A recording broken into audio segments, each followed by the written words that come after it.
Jadi untuk berjumpa dengan Tuhan itu bukan mungkin lagi, tapi pasti asal kita bisa berbuat amal soleh. Dalam ilmu makrifatullah ini kita akan ada istilahnya bersaksi, bersyahadat, berjumpa atau tahu mengenal kepada Allah Subhanahu wa Ta'ala. Kalau keinginannya sudah kuat, Tuhan telah memberi peluang kepada kita. Siapa saja yang ingin berjumpa dengannya itu pasti akan berjumpa. Ini sebagaimana dalam firman Allah yang tercatat di surat ke-18 ayat 110, surat Al-Kahfi ayat yang terakhir. Di sana berbunyi, "Faman kana yarju liqa rabbih falyamal amalan sholihah wala yusyrik bi ibadati rabbih ahada." Barang siapa mengharap perjumpaan dengan Tuhannya, maka hendaklah ia mengerjakan amal soleh dan janganlah ia mempersekutukan seorang pun dalam beribadah kepada Tuhan. Nah, menurut ayat di atas, untuk berjumpa dengan Tuhan itu bukan mungkin lagi, tapi pasti asal kita berbuat amal soleh atau bisa mengerjakan amal soleh.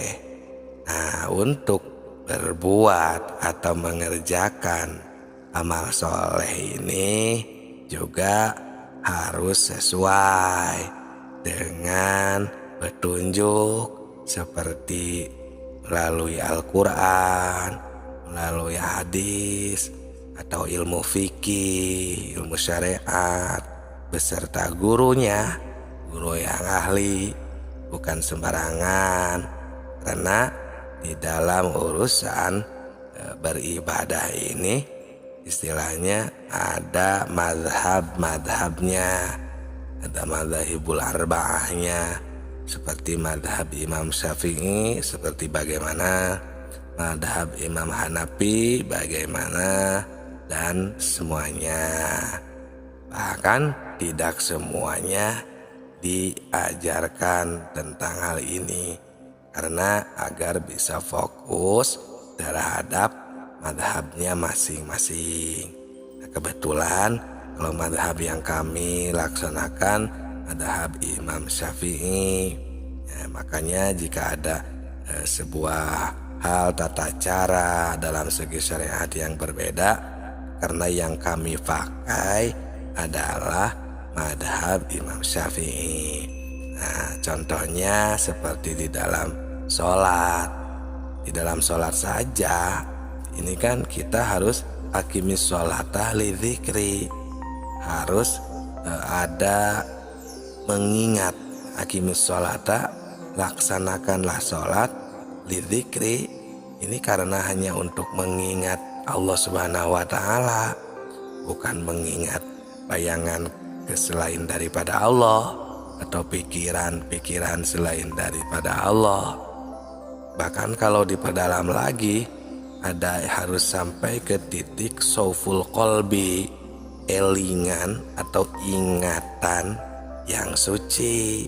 Contohnya, jadi di dalam sholat itu mempunyai elingan suci, artinya harus sudah hilang dari sifat samar dan meraba kepada Allah.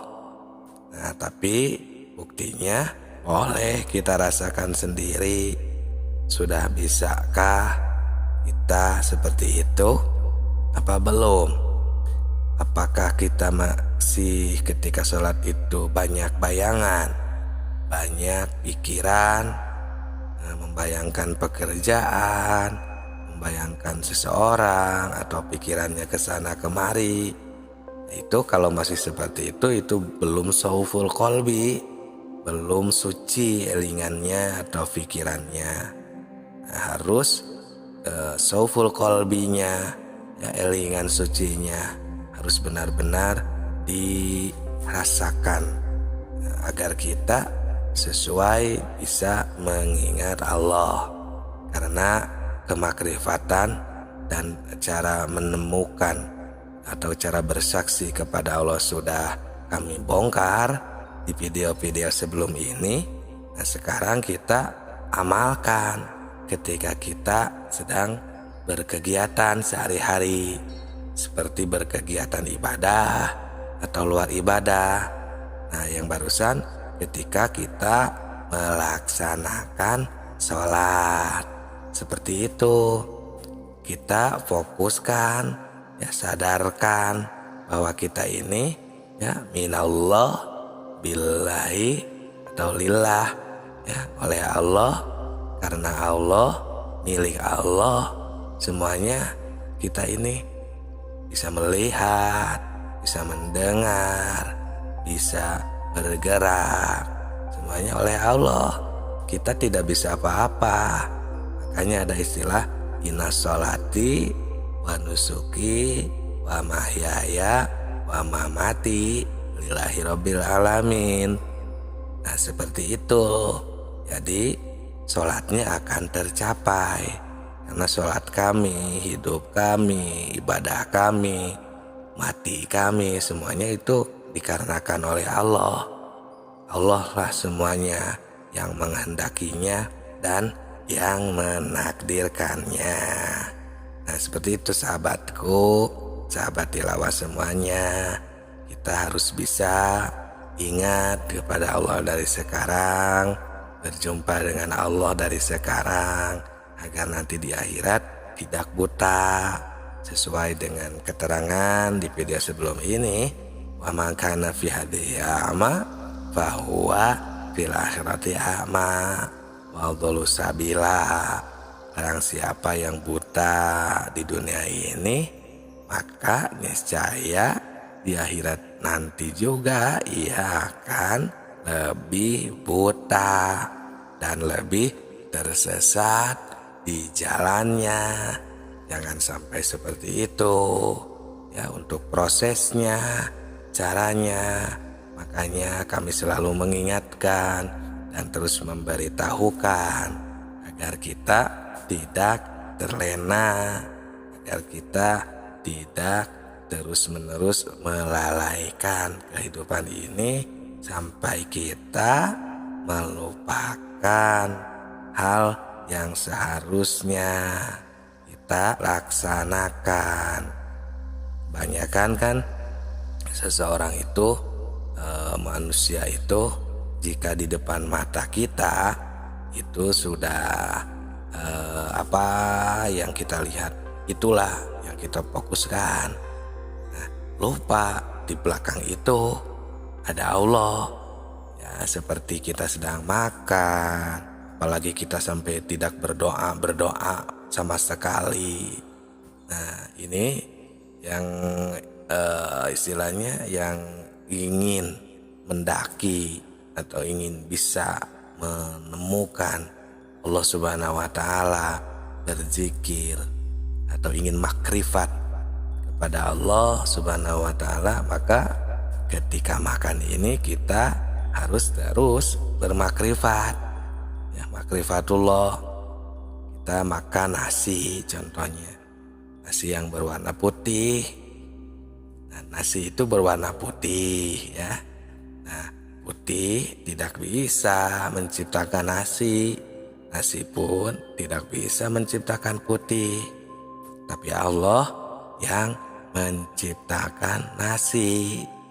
Dan Allah yang menghendaki, menakdirkan warna putih terhadap si nasi tersebut. Nah, timbul ya Qadir, timbul Heidat yang menakdirkan. Nah, Qadir ini kan kudrot, talajumnya atau identiknya. Kudrot ini adalah sifat ma'ani, sifat yang berada di zatnya atau tidak terpisah dengan zatnya. Seperti itu, maka bertemulah kita, berjumpalah kita dengan Tuhan, dengan Allah Subhanahu wa taala ketika makan. Itulah ilmu makrifat ya, yang jarang dibahas. Ilmu makrifatullah, ilmu makrifat tingkat tinggi. Nah, ini karena Allah Subhanahu wa taala ya, berfirman di dalam hadis qudsi yang diungkapkan oleh Rasul tapi tidak dicatat di dalam Al-Qur'an.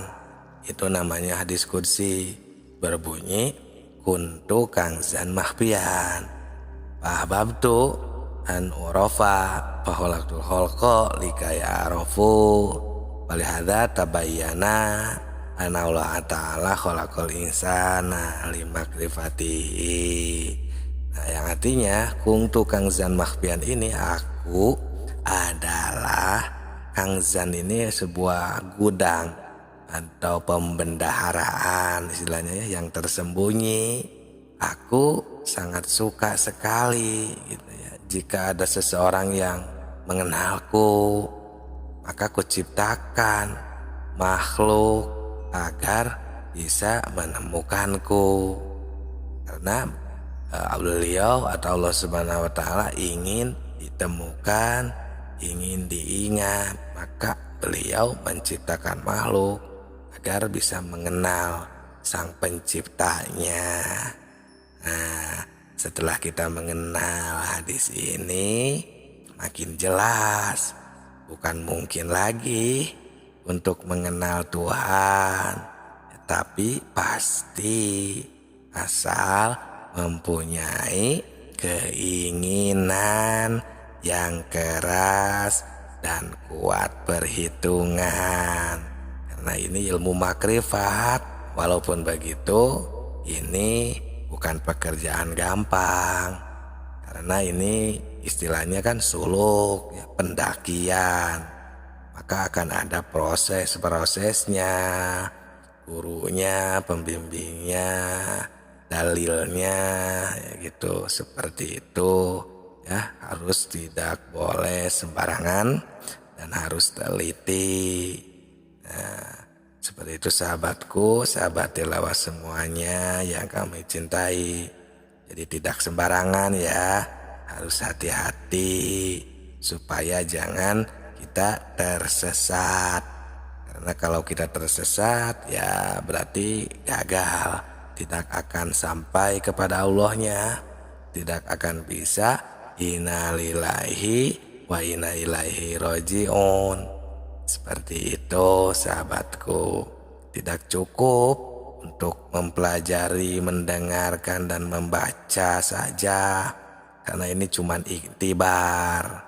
Harus ada praktek, harus ada pengamalan tentang kemakrifatan. Harus ada ibadahnya untuk pengabdiannya, karena itu penunjang dalam ilmu makrifat ya, agar kita bisa makrifatullah kepada Allah, makrifat dan bisa mengingat dengan sempurna. Karena jika hanya sebatas bacaan, wirid atau pengetahuan saja, teori-teori saja, seperti apa, maka itu cuma isyarat dan iktibar saja. Ini dalam keterangan pun dalam kitab Hikam, mayakhruju baina safataini ilal isyarati wal iktibar. Apa saja yang keluar dari bibirmu itu cuma isyarat dan iktibar saja. Jadi ya inilah jadinya jika kita tidak makrifat dari sekarang di dunia ini, kita tidak tahu kepada Allah Subhanahu wa Ta'ala. Mengerikannya di sana. Jadi kami terus mengajak untuk bermakrifat kepada Allah. Ini ilmu makrifat tingkat tinggi untuk kita semua, dengan harapan kita semua selamat di dunia dan di akhirat ini. Karena wa man kana fi hadhihi a'ma fahuwa fil akhirati a'ma wa dhallu sabila. Barang siapa jika tidak makrifat, jika buta hati ini di dunia ini, niscaya di akhirat nanti akan lebih buta, tersesat di jalannya, maka akan istilahnya ke alam barzakh dan akan ke mizan, sehingga kita ditimbang. Nah, sedangkan kita di sini selama hidup kita tidak tahu apakah ibadah kita ini diterima sampai kepadanya. Yang jelas kita ingat ketika ibadah atau di luar ibadah juga, kebanyakan malah lupa, tidak mengingatnya. Nah, bahkan ada sebuah hadis dari Anas bin Malik. Beliau mendengar dari Mu'adz bin Jabal, yang mana beliau langsung berkata kepadanya yang berbunyi, man laki Allah la yusyriku bihi syai'an dakhalal jannah. Barang siapa yang berjumpa dengan Tuhan, dengan Allah Subhanahu wa Ta'ala, dengan keadaan tidak musyrik, maka dia akan masuk surga. Nah, ini yang akan masuk surga ini hanya untuk orang yang tidak musyrik dan orang yang bisa diridhoi Allah, berjumpa, bermakrifat kepada Allah Subhanahu wa Ta'ala. Karena dengan makrifat, ibadah kita, kegiatan kita sehari-hari jadi akan sadar dan akan berada di jalan Allah, tidak akan melakukan hal-hal yang dilarang oleh Allah, sehingga apapun yang terjadi jadinya kita diridhoi oleh Allah Subhanahu wa Ta'ala. Nah, dari hadis tersebut, jika kita kaji, kita tafakuri, pasti kita akan bisa mengambil kesimpulan dan akan berpikir.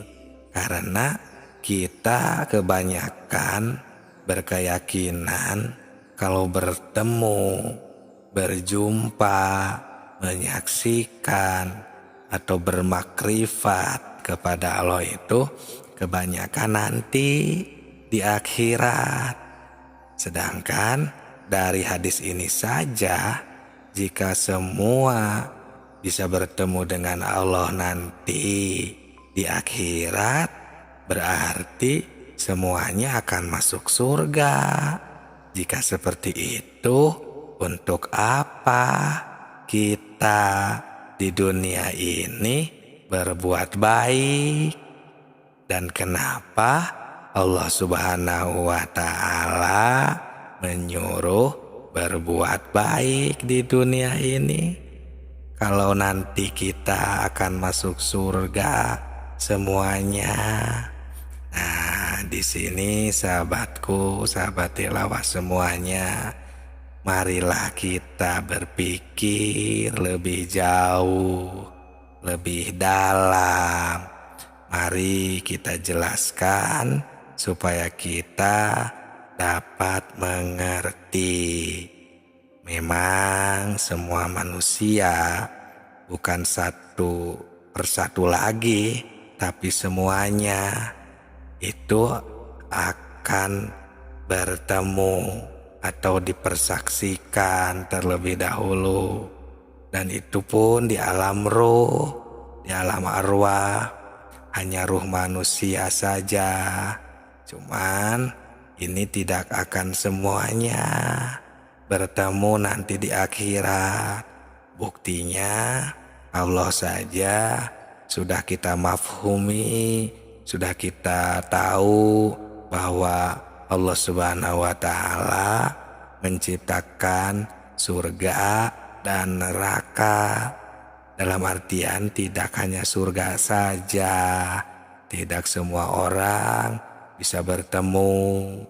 Nah, ini bahkan dikuatkan dengan firman Allah di surat ke-17 ayat 72. Allah Subhanahu wa Ta'ala berfirman, barang siapa yang buta hatinya di dunia ini kepada Allah, niscaya di akhirat nanti akan lebih buta dan lebih tersesat. Nah ini ya bukan masalah yang lain-lain, karena buta di sini ya tentang Tuhan, ketuhanan. Karena banyak tafsir dan upama diartikan buta kepada ilmu contohnya ya, ini agak aneh karena di akhirat bukan lagi tempatnya mencari ilmu atau berilmu. Nah, dalam kitab Usuluddin juga di sana ada sebuah keterangan, mayakfurullah fid dunya fa kaifa yarahu fil akhirah. Barang siapa yang buta di dunianya kepada Tuhan, maka tentu di akhirat juga itu bagaimana, akan buta juga. Karena bingung kan tadi juga dari ayat itu, di dunia tidak tahu apalagi di akhirat. Nah, di sini sudah jelas kenapa kita harus bermakrifat kepada Allah ya, dengan mengkaji ilmu makrifat, terutama ilmu makrifat tingkat tinggi yang tidak hanya teori atau bacaan atau pengamalan prakteknya saja, tapi ini harus benar-benar dinyatakan setiap saat. Kita bisa mengerti, inilah yang harus kita takuti jika kita tidak makrifat dari sekarang, atau yang dikatakan khauf. Nah, ini caranya kita agar bisa bermakrifat. Sadarlah kembali ya, semuanya ada Allah di sini, di sana, dimanapun, di dalam diri kita, di luar diri kita, semuanya adalah Dia, Sang Maha Tunggal. Tauhid, semuanya kehendak Allah, semuanya dari Allah, milik Allah. Makanya tidak ada yang menyerupai Dia, Allah Subhanahu wa Ta'ala.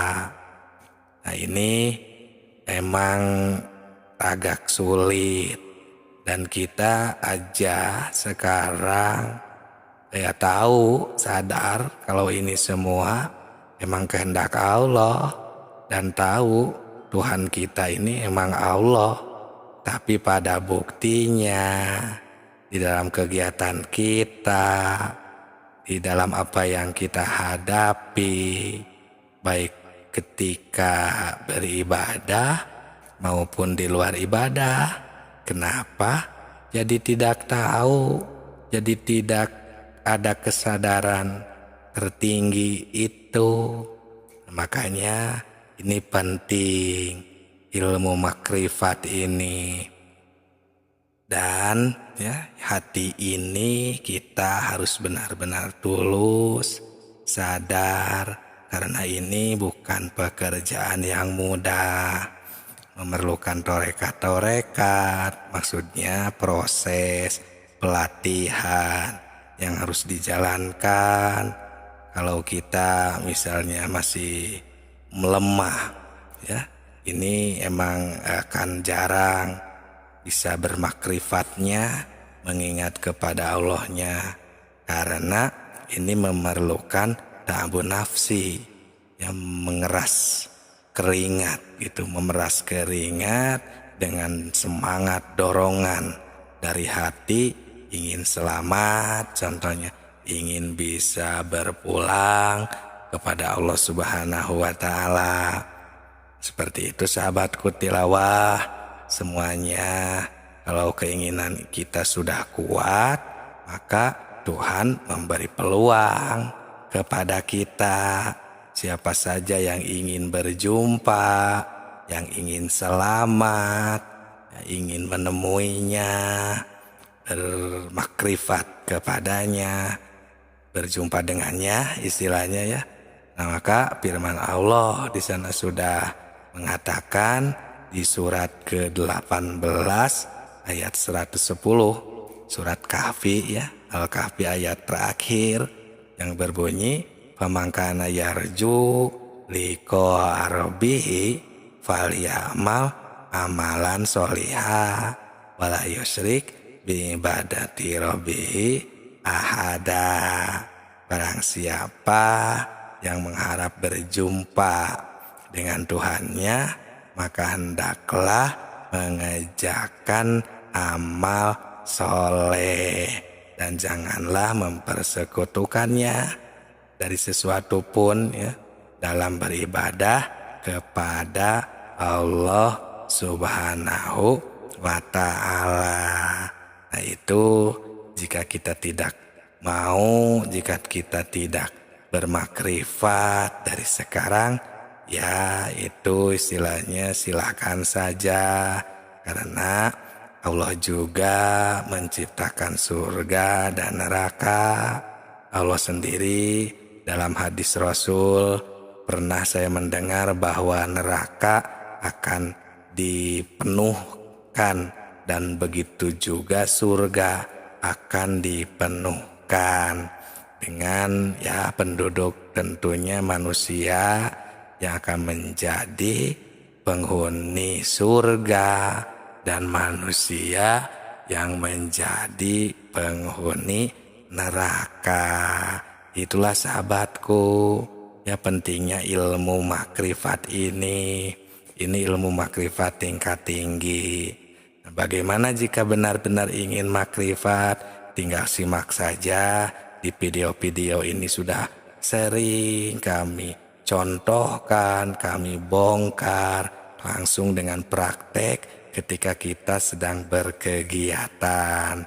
Karena kungtu kangzan mahfian fa'ahbabtu an urofa wa khalaqtul khalqa likai arofu falihada tabayyana annallaha ta'ala khalaqal insan lima'rifatihi. Nah, ini hadis qudsi langsung dari Rasul, bahwa Allah ini adalah sebuah kangzan, gudang atau pembendaharaan ya, yang tersembunyi, dan Allah Subhanahu wa Ta'ala ingin ditemukan, istilahnya ya, ingin dikenal, ingin diingat. Maka kuciptakan makhluk, kata Allah, agar mereka semua bisa mengenalku, bisa mengenal Allah dan bermakrifat kepada Allah Subhanahu wa Ta'ala. Itulah pentingnya kita bermakrifat, karena ini adalah ilmu makrifat tingkat tinggi.